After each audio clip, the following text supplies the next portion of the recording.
ماہ رمضان شہر اللہ، اس کے بعد آپ اللہ کے مہینے میں داخل ہو جائیں گے۔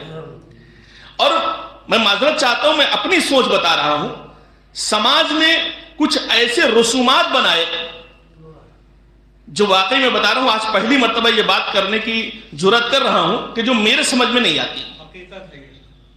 سماج نے کچھ ایسے رسومات بنائے جو میرے سمجھ سے باہر ہیں، اور وہ رسم ہے کیا؟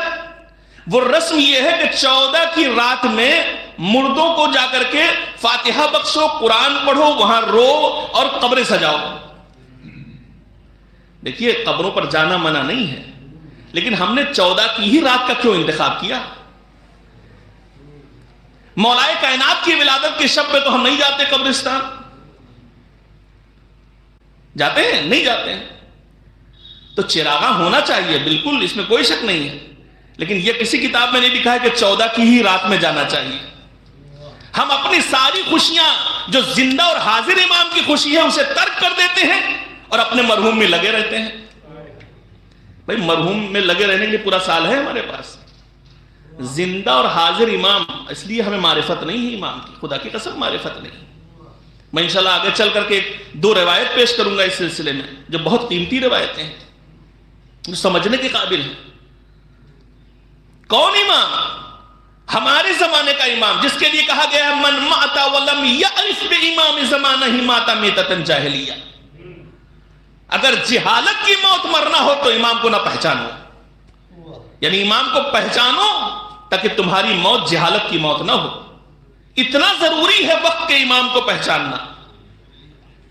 ہم کوئی اور تاریخ بھی رکھ سکتے ہیں، کوئی اور ڈیٹ بھی رکھ سکتے ہیں جس میں ہم جا کر کے اپنے مرحومین کو ایصال ثواب کریں، قبروں پر پانی ڈالیں، قبروں پر فاتحہ پڑھیں، قرآن مجید پڑھیں، اگربتی لگائیں، بالکل ہو سکتا ہے۔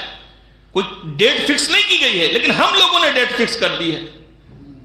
میں نے تو یہاں تک دیکھا ہے کہ شب ولادت امام ہے اور لوگ اپنے مرحومین کو رو رہے بیٹھے۔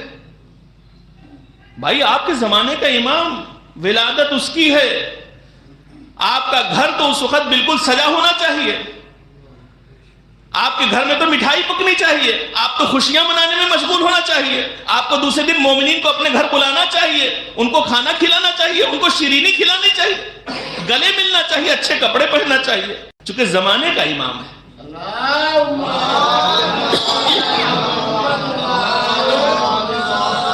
لہذا اگر ہم کو ایسا کرنا بھی ہے تو ہم جلدی جلدی ان رسومات سے فارغ ہو کر کے امام میں لگیں۔